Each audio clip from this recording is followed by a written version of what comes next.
In Natxo's context, the one part that I had highlighted was he has started all 6 matches in the AFC Champions League as their captain. It also helps that in the Champions League, where there are no restriction on foreigners allowed in the starting 11, he is able to play more effectively alongside other imports, majority of whom are of similar or better ability than him, much younger, more dynamic, but appreciate his playmaking ability from deep, his ability to keep possession, even dropping back to have the ball, to control the flow of the game. There is a saying that O is goal, but in the context of football, I think especially in today's age, the saying is a lot more applicable when you look at the veteran global superstars of today who have been at their peak for at least more than a decade. Players like Cristiano Ronaldo, Lionel Messi, Luka Modric, just to name a few. I think especially for the last one, Modric, he's still playing actively for Real Madrid at the highest level in La Liga and the UEFA Champions League after so many years at the top, playing for the Croatian national team where he had helped his nation reach the World Cup final in 2018 and finished third in 2022. Now, coming closer to home, in the Malaysian Super League, well, is O really goal?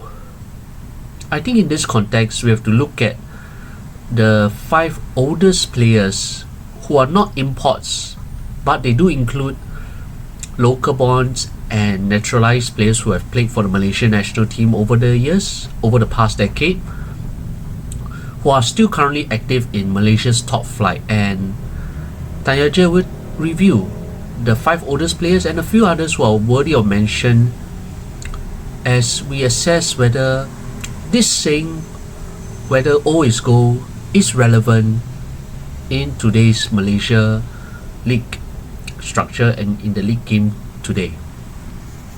So where do we all begin when it comes to the oldest active players in the Malaysian Super League? I think from the data that was retrieved from Global Football Statistics Network, Transfermarkt, I think Tanya J has listed 9 players who are worthy of mention where this is concerned. Yes, probably more than the usual 5 or 6, but I will explain why in context, why I'm looking more than the usual 5. And we start with the oldest player who is still actively playing in a Malaysian club right now. Leading ahead of this pack is Spanish-born midfielder Natxo Insa, who is still currently playing for Malaysian champions Johor Darul Taksim at the age of 38 years and 7 months. And to date in this ongoing 24-25 season, he has played a total of 17 matches and notably has started in all 6 AFC Champions League elite matches so far. I think when you look at his presence over the years, he's more like a controlling midfielder who loves to dictate tempos of the game, who is able to spray diagonal passes over, you can say, 20-30 yards, create problems for the opposing defenses with his incisive passing and his positioning. And his tendency, he loves to recycle possession to ensure that Johor retains the ball longer and keeps possession so that they can move more. As they say, as another saying goes, it's better to have the ball than to be chasing after shadows without the ball. So in Natxo's context, the one part that I had highlighted was he has started all 6 matches in the AFC Champions League as their captain.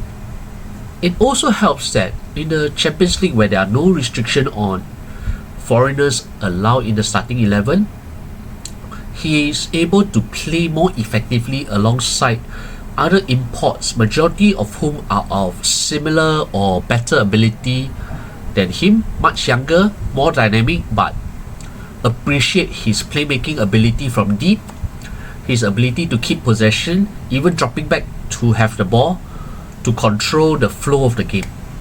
And I think his presence has been vital in Johor's Johor remaining in contention in the Champions League stage in the East Zone, with just 2 matches remaining when the competition resumes next month. And although he has not recorded an official assist or a goal, but his presence as the man in the middle, carrying the armband, being able to be at the right place at the right time for much of the games, it has lifted the spirits. It has also helped him keep up that pace where he was previously used to when he was playing for Spanish clubs before coming to Johor several years ago. And while his presence in Asia is undoubtedly important, he has also maintained a regular, although at times sporadic, presence in the domestic game. So in 11 matches, domestic matches. So because of as a registered local, he's entitled to play as many games as he wants without any restrictions. But I think where Champions League is the priority, he has focused a lot more in that direction. So it's actually quite understandable why he's used at times sparingly in Malaysia, especially when the hustle and bustle, when players prefer to foul more, at times a bit recklessly, compared to the more measured approaches needed when you face against stronger opponents from South Korea, Japan, and even Buriram of Thailand so far in the league stage at this moment. So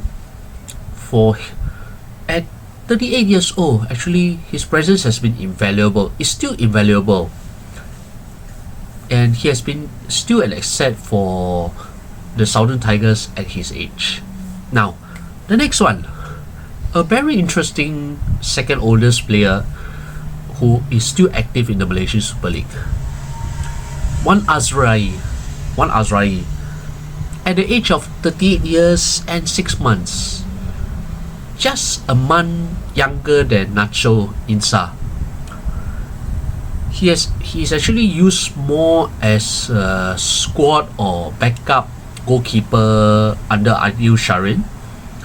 And in the games that he has been called upon, he has kept 3 clean sheets and conceded 10 goals in 10 matches in all local competitions. Not a bad output so far for a keeper who has spent much of his time playing second fiddle in several of the clubs he has been in, although in some seasons he has been elevated into first choice and has performed sufficiently to remain in the radar, to remain in demand in the Malaysian top flight. Now, for the third oldest, Shafiq Rahim, former retired Malaysian international, and now in his second stint at Johor Darul Takzim, at the age of 37 years and 4 months. Unlike Natxo, it's quite clear that Shafiq is now content to be a squad player in what is usually, it's always a strong team, it's always a fierce competition for places. But I think at the age, at the stage of at the twilight of his playing career, I believe Shafiq is actually content to be at where he is at Johor Darul Takzim.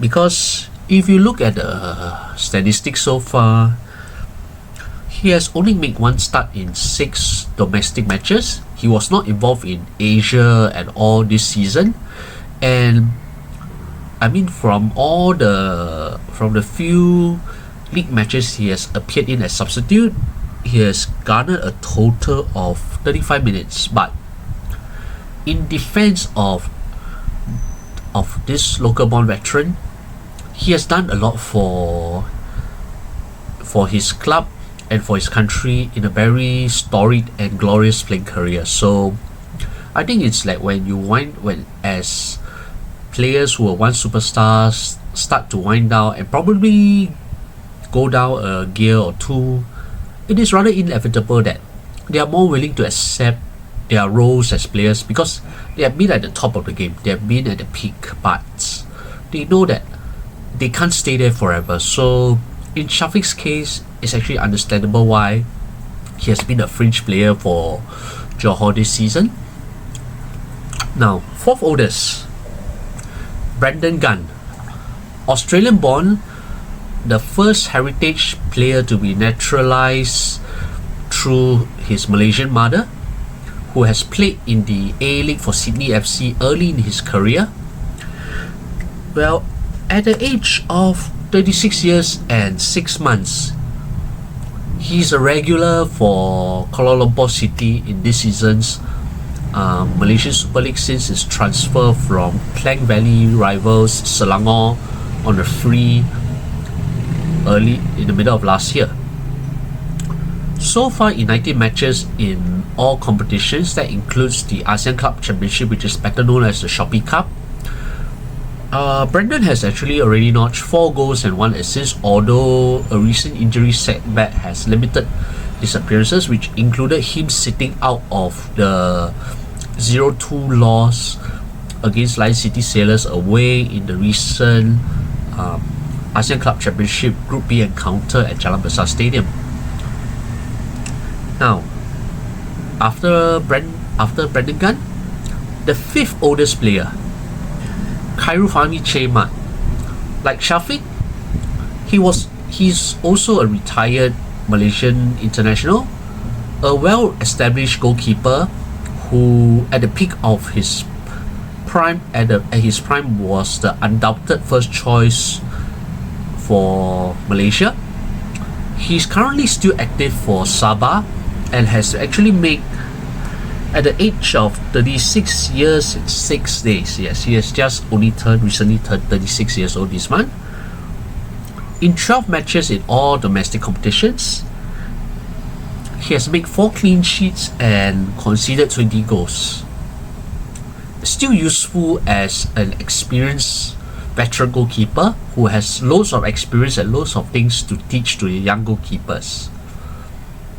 Now, why do I add the other 4 players in? Because you can see in Natxo Insa's case, in Shafiq Rahim's case, they are from JDT, and JDT do use a lot of players, and you would never know when an injury crisis will require even Shafiq to feature more prominently if there's really such a worst case scenario.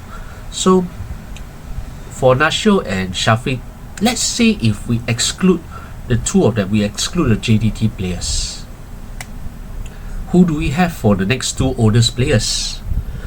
Paulo Jose, who is still active in the Malaysian national team and was recently involved in the ASEAN Championships with Harimau Malaya, and the Brazilian-born attacking midfielder who can also operate as a centre forward at the age of 35 years and 9 months, remains a stalwart for Kuala Lumpur City, the club he joined when they were languishing in the 3rd tier of the Malaysian club football pyramid, and has been instrumental in bringing them all the way up to the Malaysian Super League, helped them win the 2022 or 2021 Malaysia Cup, and was instrumental in leading them, the City Boys, to the 2022 AFC Cup final, which was held at Bukit Jalil.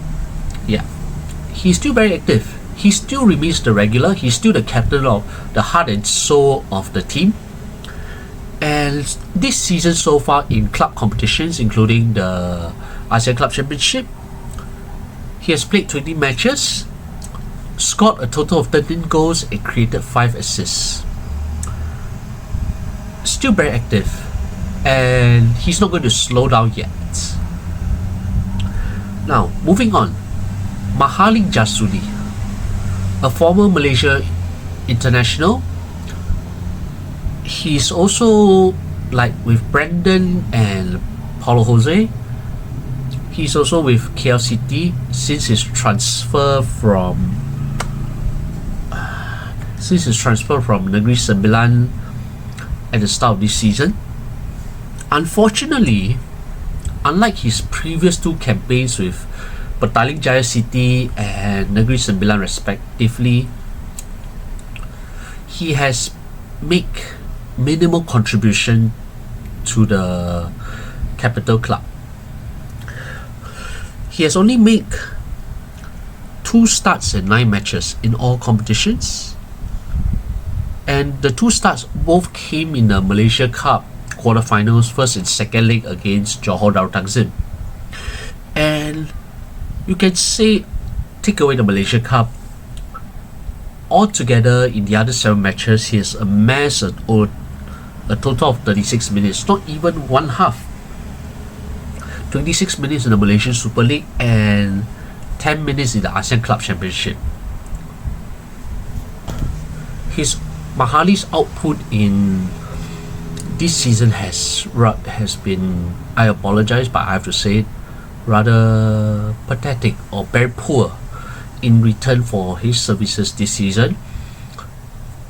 And unfortunately, he has not really been able, or rather KLCT has not been able to utilize him as well as they could with the other veterans in the squad. Why? I think that will be explained when I touch on the 2 local bond players in the league later on. Then coming on to the last 2 players, why do I add 2 more players? In this case, both of them also foreign born, had played for Malaysia, one more substantially than the other. And the reason is actually quite simple, because if you look at goalkeepers typically around the world, they have better longevity than the outfield players, and that's true historically. Dino Zoff had won the World Cup at the age of 41 in 1982, and I mean, you can say Peter Shilton went on to make 1,000 professional league games at the age of 47, or even your English journeyman goalkeeper John Burridge, who was still a Premier League goalkeeper for Manchester City, the pre-Abu Dhabi era, at the age of 43.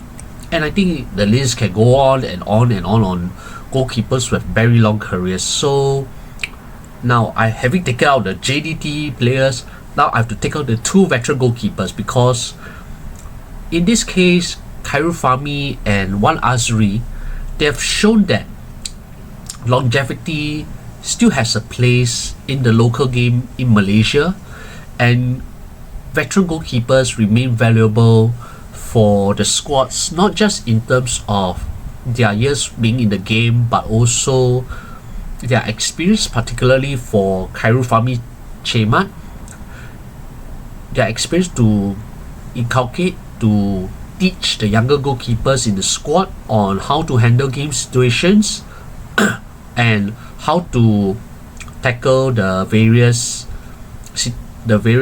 scenarios that they could be involved inside their 6-yard box or inside the penalty area. And given how coaches will plan their formations, especially whether it's your open play defense or your defensive set plays, the goalkeepers have a big role to play in commanding and telling the backline what to do.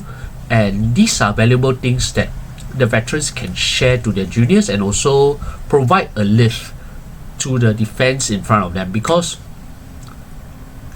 whether it's a veteran goalkeeper or a good young goalkeeper, defenses feel more assured when they know that there is somebody who is safe, who provides a safe pair of hands.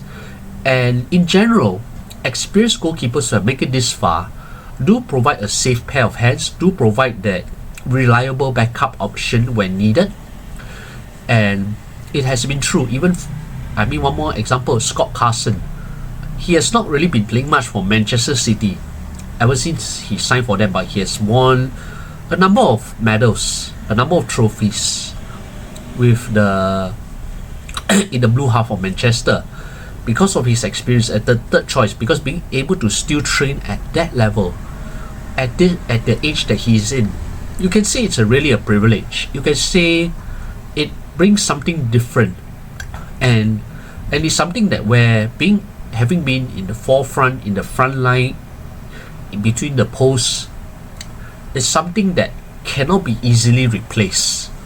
That's why in the cases of the two goalkeepers based in the Eastern Malaysian clubs, their contributions are still vital.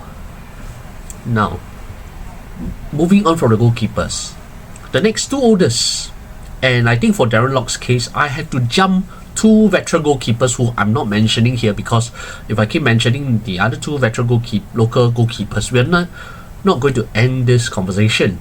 So, David Rowley, who is currently with Pahang, the Brisbane-born midfielder who has had 5 caps for Malaysia, currently aged 34 years and 11 months.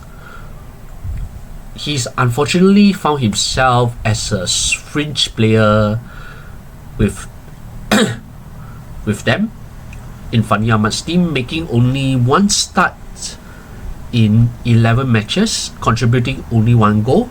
Then that 1 start came in the defeat to Johor Darul Takzim, where I think that 1 start against Johor Darul Takzim, where he only lasted the first half before he was substituted at halftime by Sergio Aguero. Yeah.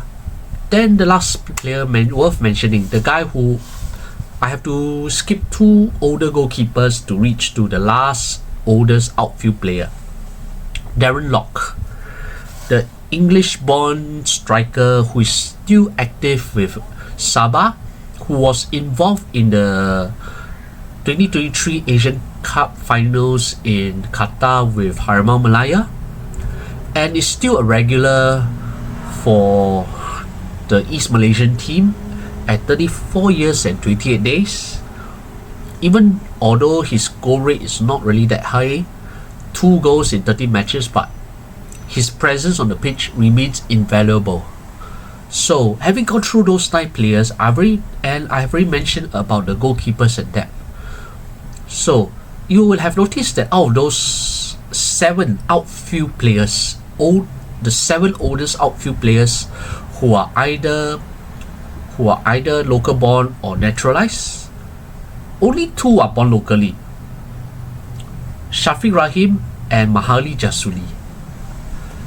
And unfortunately for both of them, for the local bonds, for those who really love to promote local born players and all this, be prepared to be quite disappointed, because clubs do value a lot more on imports, they do value a lot more on the age, they do value a lot more age in terms of having younger players who can run more, who can hustle more on the pitch.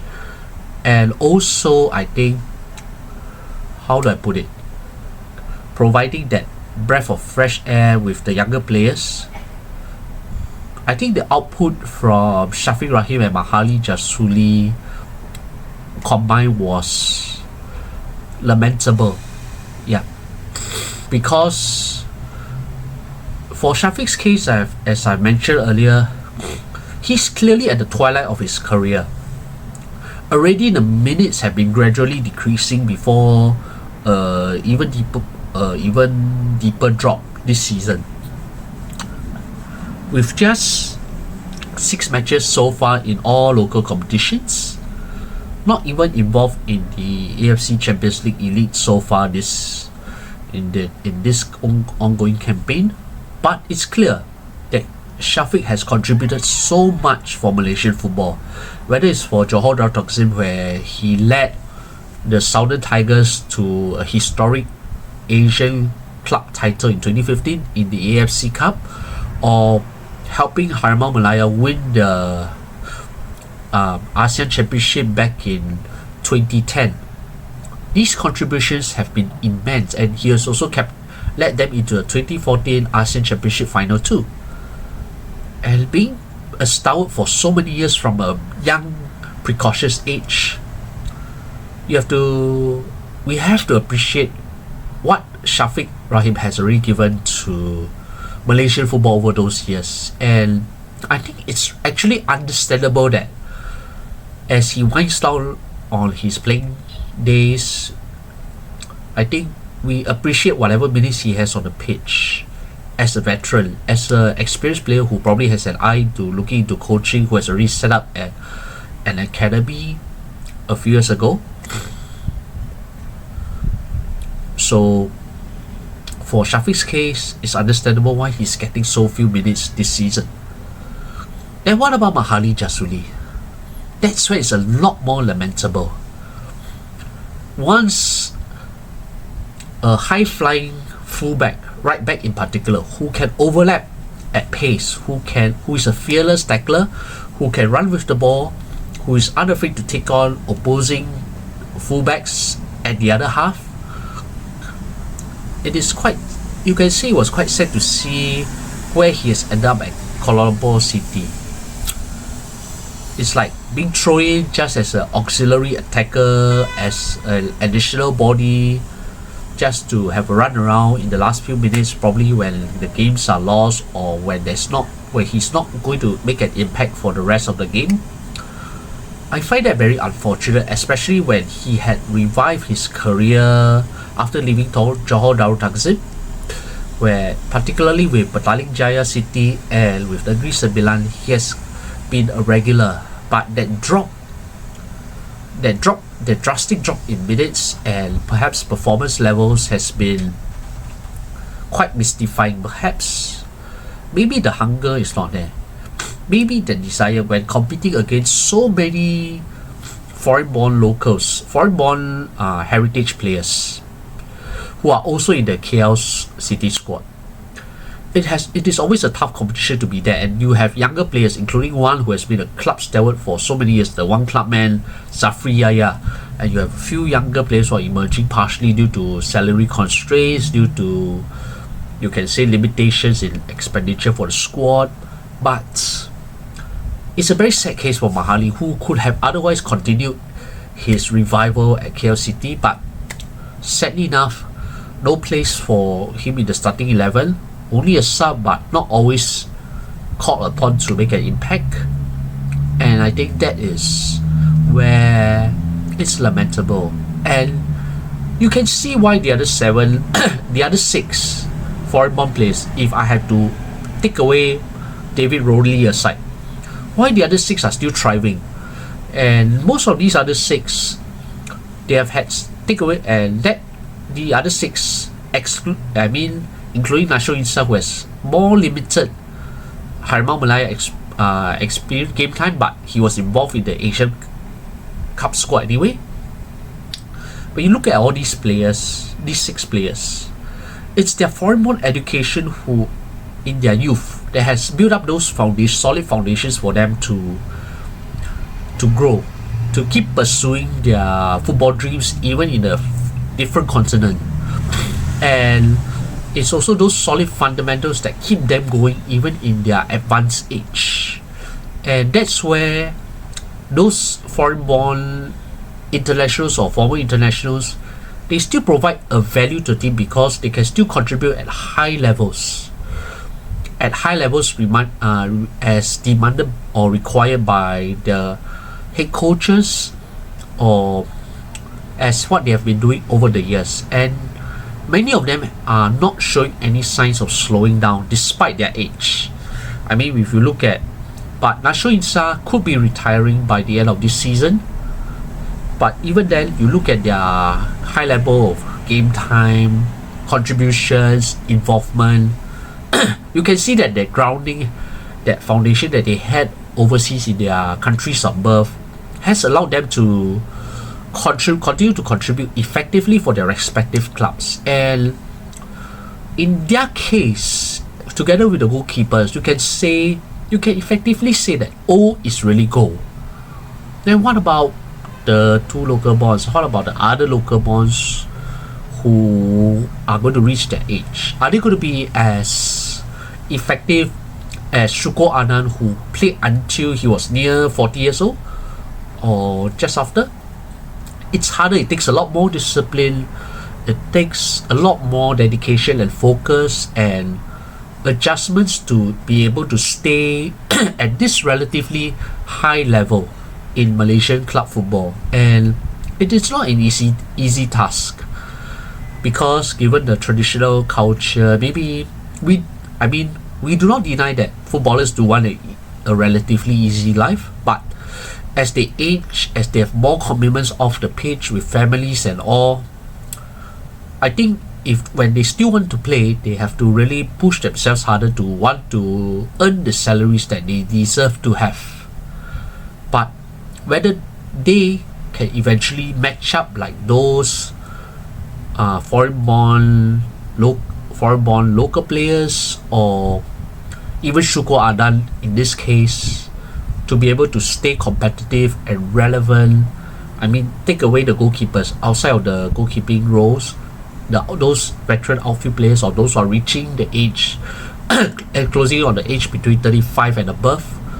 I think this is where the local Malaysians really have to, who are still active in the Malaysian Super League, they still have to take note.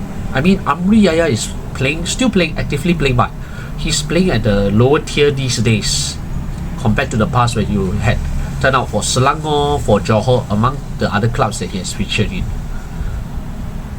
So, are they willing to take their sacrifice? Are they willing to keep this flame that they had in their younger days to keep going? Or are they going to, fizzle out in the case of Mahali Jasulis? I think that's where all may not be that goal yet when it comes to those veterans in those local bonds in Malaysian football, because like it or not, there are always going to be generations of younger players coming through. Although for the goalkeepers, they're more fortunate that maybe the younger goalkeepers are not exactly up to scratch compared to Khairul Fahmi at his prime. But you can say for the outfield players that more replaceable, they are eager, they are younger, they are more dynamic. But how about those who are still active in the game and they are approaching that age of 35, closing in already? That's why they have to keep up those levels that they used to have, and it's a massive challenge. I mean, the foreign-born, those heritage players, their foundations allow them to keep going. But for the local bonds, it's going to take a lot more effort to match up, to remain relevant and involved in the head coach's plans for what they want to do ahead of the games, in training, pre-game, and even post-game recovery and all. So, yep, I think this is food for thought for those local-born Malaysian players who might be watching Tanyaja here, and it's something to ponder for all the Malaysian football fans, for all the Malaysians who love their local-born players. I mean, there's no doubt the fans will want them to keep on playing until a certain age, and they do accept that there will be a time where there will be an inevitable close. But do you want the close to be rather abrupt, as what Mahali may be decelerating towards, or a more content, gradual, you can say, landing towards the inevitable hanging up of boots as a player, like Shafiq Rahim? I think this is the biggest takeaway when it comes to talking about whether goal is still goal in Malaysian club football today.